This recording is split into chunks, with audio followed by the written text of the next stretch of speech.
Well, dear co-organisers, I'll let you edit that bit. I'd like to thank the chapter of Hospital Logistics Management Development and the National Association of Health Industry and Enterprise Management and Friends of Interclean China for inviting me to present today. I'm very happy to speak on behalf of my universities and Gamma Healthcare to this forum, although I'm extremely sad not to be coming to see you in China. I visited China on a number of occasions and I always thoroughly enjoy it. The history is amazing, the food is even more amazing, so I'm very disappointed not to be able to travel. Today, my presentation is going to focus on the necessary partnerships for successful hospital hygiene and how working together can actually help us. So what I'm going to do is I'm going to review the function of healthcare professionals in hospital hygiene, because it's not just the cleaner's job. I'm going to highlight the critical part that these environmental service workers play in patient safety. I'm also going to talk about actual and potential roles for patients in improving hospital hygiene. And then I'm going to discuss how three groups can work together in improving hygiene and patient safety. And I just want to mention who actually has a role in hospital hygiene. The cleaners obviously do, and around the world you'll see them described in a number of different ways. They can be environmental service workers. That expression is popular in the United States. In the United Kingdom, domestic services, you'll hear them called hotel services. But these are the staff who actually clean the physical environment. Healthcare professionals also have a role to play in healthcare hygiene, and I'll come back to that, but I'm talking about nurses, doctors included, physiotherapists, all the other professions that work in healthcare. Patients have a role to play, and actually relatives and visitors coming into healthcare facilities also have a role to play. So basically, every person that enters a healthcare facility has some part of a role to play in healthcare hygiene, whether that's actually physically cleaning or keeping the place tidy, or actually not causing clutter where there's such a mess that the staff are actually unable to clean. And interestingly, when you look at who actually does any cleaning in a hospital, this is a small study done at Great Ormond Street Hospital in the UK. So they actually did a 500-hour observational study on who cleaned any surface within a bed area, of a patient bed area. And they did some observations on the numbers of staff going into the area. They looked at the surfaces the staff were touching. And that can be, the bed, that can be a stethoscope, that can be any item that you actually physically touched in the area. They looked at that after patient contact and what they cleaned with, etc. And they found that nearly 1 in 5 of staff entering a bed space actually undertakes some form of surface cleaning. But it was very different between the different staff groups. So on average, the cleaners did the most, but they would only clean 8 surfaces out of a possible 56 when entering a bed space. And nurses and doctors were pretty terrible. The nurses were only slightly better than the doctors, but there's hardly any cleaning going on at all by the healthcare professions. And that's a real challenge for us, I think, because I'm not sure everybody recognizes what their role is in cleaning the healthcare environment. So cleaning is really important. However, generally I find that it's either carried out by very poorly paid staff of low status in the organization, but they've had some training in cleaning, and we have to recognize that, or the very well paid, relatively professional staff, nurses, allied health professionals, etc., so who have much higher status, but actually have had no or very little training in actually how to clean. It's almost taken as too easy, therefore we don't need to train people. And an issue I also have is that actually neither group has any real idea as how effectively they're doing this. The cleaning services staff will sometimes do some audits, but generally the audit goes up the organization and not down to the people who are actually doing the cleaning. And it's very rare for the other professional groups like the nurses to actually audit that cleaning at all. And this is a problem because cleaning is challenging. Patient room cleaning is extremely challenging. We often find our cleaners have a very high workload. The turnover in hospitals is absolutely huge, and they've had enormous challenges over the last year. There's lots of time pressure, but often there are interruptions as well. And yet these tasks are very repetitive in nature, which means that people can get bored and they can get tired. And if they're not motivated to think this is a critical task, that's when things can get missed. Another problem we have is that the cleaning staff, if you had nothing, no equipment around, then it would be easy to clean. But actually, there's equipment all over the place. There's patients' possessions everywhere. So this clutter from those who do not understand that this makes cleaning an area more difficult and time consuming is a problem. The professional staff do not always tidy up after themselves. Patients may have far too many possessions, and they don't really understand that they're actually making it very difficult for the cleaners to actually do the cleaning.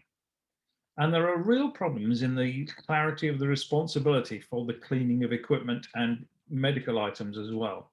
So there's often a confusion over roles. And, I hear the expression, oh, it's everybody's job. And unfortunately, sometimes if everybody thinks it's everybody's job, then we find it's actually nobody's job. And that's a challenge.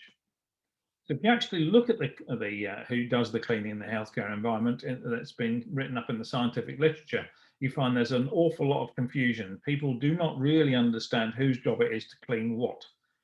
Generally, and certainly in the UK, the cleaners would clean the furniture, the bed, the chair, that sort of equipment. And the nurses are supposed to clean the equipment. And by equipment, I'm talking about the blood pressure machines, the patient vital signs monitoring, the equipment they're used in a more clinical manner. The thing is, when you go and audit that to see if that's actually being done, you actually find that they don't do it very well. And here they've measured using ATP. I'm sure some of you'll be familiar with using ATP. It shows you how clean the surface is. And this shows that surfaces cleaned by the professional cleaning staff was 64% lower. They were much cleaner than those cleaned by the other staff. And actually, nurses don't clean very well at all. So they looked at 27 items that should be cleaned by the nursing staff.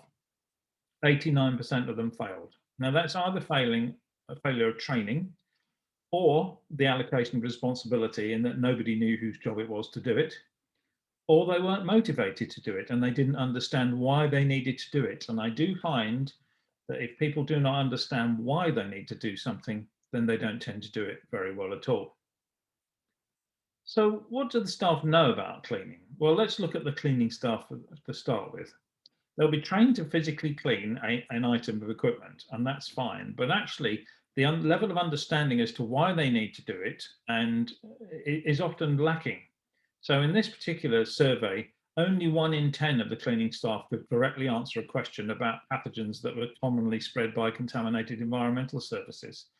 And nearly 9 in 10 did not know the correct contact kill time to kill a pathogen with a particular disinfectant, which is a problem because you may use a perfectly effective product and a very effective disinfectant, but if you don't use it for the correct contact time, you're not going to kill the pathogen. Therefore, you've wasted your time and the financial outlay for the correct disinfectant. And interestingly, even though hardly anybody knew about the pathogens and virtually nobody knew about the correct contact time, over half felt they'd had more than enough education on the importance of environmental cleaning. What I would say is, was the quality of that training evaluated then? Because we do not evaluate our training very well. We give training, but we don't really find out if actually it was effective and whether the staff really understood what we were teaching them. This particular study actually looked at barriers to cleaning as well, as to why the cleaning staff were not able to do a good job. And things like poor communication. So the nursing staff were not telling them when rooms were available for them to clean, so that the rooms would sit empty for a while when the cleaning staff could have been in there cleaning. The time available to clean was a problem, and supplies is often a problem as well. But poor communication between the different staff groups was very significant. So this is a lack of cooperation and a lack of understanding from the nurses that by giving better information to the cleaning staff, they would get a better service. It's very important. What also was interesting about this particular study is they asked them if they wanted to know how well they were cleaning, and nearly 9 in 10 wanted to know what their performance was like, which indicates that the cleaners really want to do a good job, and so therefore they would not be resistant to finding out how well they were cleaning. That's really important. So that's looking at the knowledge of the cleaning staff. Let's have a look at the knowledge of the nursing staff. We'll have a couple of studies to discuss. This one was from 2018, where they looked at staff knowledge. And here we have over 50% of the intensive care unit nursing staff did not know whose job it was to clean non-critical items. In other words, items that just touch the surface of the skin. In other words, nobody knew whose job it was to clean these pieces of equipment. Nearly just over 1 in 4 did not know the difference between cleaning, disinfecting, and sterilizing, and there is a big difference with that. And half did not know how to determine the shelf life for disinfectants. So that we have a real lack of knowledge in the nursing staff as well, and yet they are responsible for cleaning quite a lot of the equipment in our hospitals. Here's another study that actually I was involved in. I'm one of the authors on this study. We published it earlier on this year, which is interesting because we carried it out in the year of COVID, when environmental hygiene has become, further up the agenda. And we found that nurses and midwives still stated that they said they understood the importance of cleaning, but again, cleaning responsibilities varied, and there was a lot of confusion regarding the application of different disinfectants when cleaning after patients with a suspected or diagnosed infection. And what was really interesting was that most would not be confident being placed in a room where a previous patient had a diagnosed infection, such as a multi-drug resistant organism. So that to me says the staff themselves are not confident that they are able to clean effectively. And if it's not safe enough for them, it's not safe enough for anybody else either. And we actually know that this is the case because in a piece of work from Professor Brett Mitchell, published about 5 years ago now, he looked at all of the studies with evidence of transmission from one patient who had previously been in a room to the next occupant of the room. And he found that there was at least a doubling of risk for most organisms, including MRSA and Acinetobacter and Clostridium difficile. And it was actually slightly higher for the gram-negatives like Acinetobacter, which in fact, if you had the previous occupant of your room had an Acinetobacter infection, you had 5 times the risk of acquiring it from the environment if you got admitted to that room. So we know we're not preparing the environment safely for the next patient. Now, sometimes that's around safety, sometimes that's around time, sometimes that's around how well people are doing the job, and that can be down to motivation. Now, motivation of cleaning staff is actually very poorly studied in the literature, but there are a couple of papers I'll discuss. This one here is from Annette Jeans, who works at the University College Hospital here in the UK. And this is a qualitative study where they interviewed hospital cleaners, just interested in why they were doing the job, did they enjoy the job, and most said, okay, I'm doing it to earn money. Well, many of us will go to work to earn money, but actually 1 in 5 said they did it because they liked the job. So there's a certain amount of job satisfaction in cleaning. But interestingly, none had any access to the hospital intranet, even though that was the main method of communication, including access to training. So how the hospital was communicating with these cleaning staff, we really can't tell, because they had no access to the primary method of communication within that hospital. Interestingly, the aspirations for the future of these staff were pretty minimal. Although many believed they could do more, they felt that their future was limited. And I think there's something we could do with staff and to look at the career structure and opportunities for staff working in these areas, because they're often very experienced, and there are often other roles that they can take up. Now, other things came from this study is that the cleaning staff knew what was expected of them in their job, but actually they got very poor objective and immediate feedback of their performance. They really didn't know how well they were doing. They knew when there was a problem, a significant problem, but they didn't know what maybe bits of the environment they were missing, and so they would have welcomed that. What they also said was that the ward staff were a problem. So this isn't a hospital which has contracted out the cleaning, and so therefore, if the ward staff had a problem, they would speak to the supervisor or the manager, but not actually to the cleaner on the ward. So there wasn't this teamwork approach. There wasn't this collaboration approach where everybody works together. It was very hierarchical, and that was really a problem, because in many hospitals where the cleaners are employed by the hospital and not by a contracted cleaner, then there's more direct contact between the nursing staff and the cleaners, because the cleaners are perceived to be, if you like, ours. And what also they found a problem is that they didn't understand the problems they encountered. They didn't get any opportunity to discuss the issue. So the cleaners could not go to the nursing staff and say, we're having a problem with this because we have an issue in this area. You're not clearing the room quickly enough for us. You're not communicating well enough. They just weren't able to talk to the staff. So that was a real problem. And I think there's a huge opportunity here for us to learn from each other and recognize the professional skills of other groups, instead of staying in these hierarchical silos. So here's an example just from social media. I noticed just a couple of weeks ago. This was on Twitter, but it could easily be on WeChat or something like this. And this is an infection control nurse in Gloucester hospitals who actually spent a day working with the cleaning team, learning about the equipment that they use, learning about how they clean pieces of equipment. And they really, they enjoyed it, but B, they learnt a lot. And this is very good for both groups, I think, because the cleaners feel empowered and they also feel their status raised in the eyes of other people. And the healthcare professionals learnt a lot about something they didn't know about before, and they can really understand what the problems are of the cleaning staff when they've gone and spent some time working with other people. So it's very important. So the attitudes of the cleaning staff are really also important here. And here's a study that actually looked at questionnaires, and they did some focus groups and they did some environmental sampling. But when they found that the attitudes of the cleaning staff was really quite poor, they intervened with a 2-hour education session, which covered the basic infection prevention and control principles. But actually, they spent a lot of time on talking to the staff about what their problems were, what their time pressures were, and what their personal motivating factors were. And through this, they actually managed to motivate the staff, and they got a significant decrease in environmental contamination measured by microbiological sampling after this training. So a relatively small investment in time brought big rewards for these. And this is further work from this, because they interviewed the people in this study. And again, you can see here, we've got this us versus them, this me versus them, the cleaning staff against the other members of staff. There was this lack of appreciation going on. The critical care nurses call for everything, they have attitude, they throw garbage on the floor in front of you. That is not professionally respectful to another healthcare worker.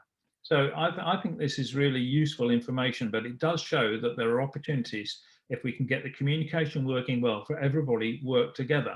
And I know that that can work because I've recently been working in a hospital in the UK that was actually, we built a 4,000 bedded intensive care unit in a conference centre called the London Nightingale Hospital.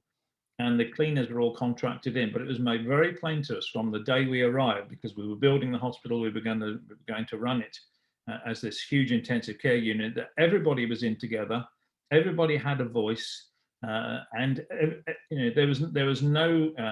there were no barriers between the cleaning staff and the healthcare professionals, because we recognised that everybody had to work together because it was such an unusual and difficult situation, and it worked extremely well.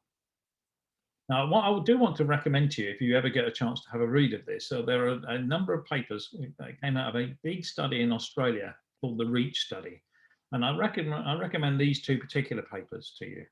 So in this study, they created a cleaning bundle, which means a group of interventions that you do in your whole organization. So you have effective training for your staff, you teach people the correct technique, you make sure everybody knows exactly how to use all of the products that they have in that organization. Then you actually have audit, so you go around and measure how effective the cleaning is, and you feed that back, and you have good channels of communication. And if you do all of those things, because a bundle means you do every single part of this intervention, we have here 2 papers in the Lancet. It reduces infections. So we got definite reductions in infection because of cleaning.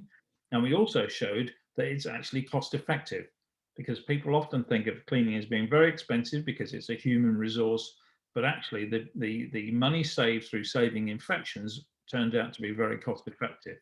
So these were very powerful interventions and published in extremely good journals.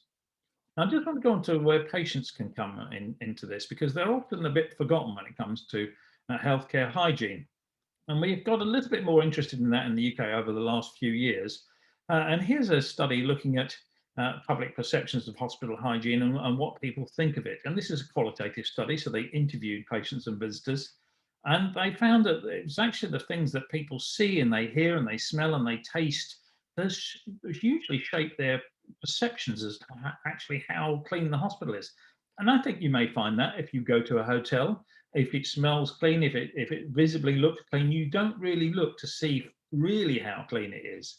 But if you've ever been to a hotel and you get a strange smell, or you see a cobweb or something in the corner of the room, once you've seen a few things, then you start looking for other things. So the actual perception is really important. So things like just making sure the floors are clean, that, you know, it's tidy, it's not stained, it doesn't smell, the staff look smart, you know, their uniforms are smart, they have short, clean fingernails, their hair's tied back. And if there's visual clues as to why cleanliness is important, is useful, I think. And we followed this up actually with other work here in the UK, where staff can rate hospitals on web-based hospital and physician rating websites. And this particular group here decided to actually look at the patient ratings of NHS hospitals in England, and they compared the patient's rating of the hospital with standard quality indicators that everybody has to submit data to the government. And they found that positive recommendations for patients was actually significantly associated with hospitals that had lower mortality ratios, lower mortality from high-risk conditions, and lower readmission rates. And actually, from hospital cleanliness aspects, if the patients tended to rate the hospitals as cleaner than others, they were actually associated with lower MRSA bloodstream infection rates and lower C. difficile infection rates. So it's interesting that public perceptions of how clean the hospital is actually does translate into that those hospitals have got lower infection rates. So this is really quite interesting. And outside of the UK, that's also been repeated. Here's another study looking at patient-reported cleanliness and hospital-acquired Clostridium difficile infection in New York. And they found that there was, the higher the percentage was of patients reporting that their room was always clean, was associated with significantly lower rates of hospital-acquired C. diff infection. And in fact, for every percentage point how the room was rated as always clean, they actually got less and less cases. And the higher percentage of patients reporting that the room was sometimes or never kept clean was actually associated with higher rates of C. diff. So if you rated the hospital highly, it had lower rates, but if you didn't rate the hospital highly, it actually had higher rates. So it's really important. So patients, I think, are interested in hospital hygiene. So will they contribute to this? Will they help us? Well, evidence is that they will do. So this is a paper from just 2 years ago, a survey of patients, and they showed in this survey that almost all of the patients wanted to contribute to infection control. And actually 2/3 of those asked wanted to be more involved in a specific project that involved communication of information about hospital hygiene. But on the bad side of that is that more than 1 in 3 expected a negative response from staff after pointing out hygiene deficiencies. So there would be a barrier to patients to say, I don't think that's very clean, because they would expect a negative response from staff. So I think patients do want to contribute, and I think they can contribute, but we have to do a lot of work with staff to make sure that the attitude given to the patient is positive, and that if a complaint or it's pointed out that something's not clean, that we actually will not be negative with the patient about that. So just to conclude then, I think that if you look at healthcare hygiene, some of the most valuable work that impacts on patient safety is done by the most undervalued and unrewarded staff group, which is the cleaning staff. And I think we need to change the terminology focus to patient safety. Instead of saying, is that room clean? What I would say is that room safe for the next vulnerable patient?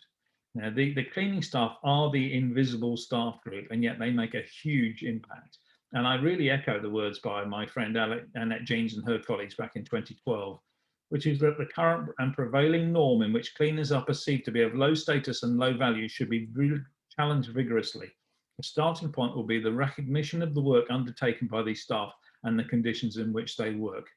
And I'd also say that patients can be very useful partners in healthcare hygiene. They can help us keep their bed space tidy, make it easier for staff to do the right thing. They can point out deficiencies as long as the information is received in a positive way. And they have shown a willingness to participate if we'll let them. So just to finish, it's absolutely vital, if we're going to go on top of healthcare hygiene and make it as good as it can be, that all staff groups work together. There has to be collaboration. The nurses must recognise the job of the cleaners. The cleaners must get the nurses on side, and everybody needs to talk to the patient. And if we do that, then we can make significant increases in patient safety and improvements in healthcare hygiene. Thank you very much for listening. And I think I'm now going to take some questions.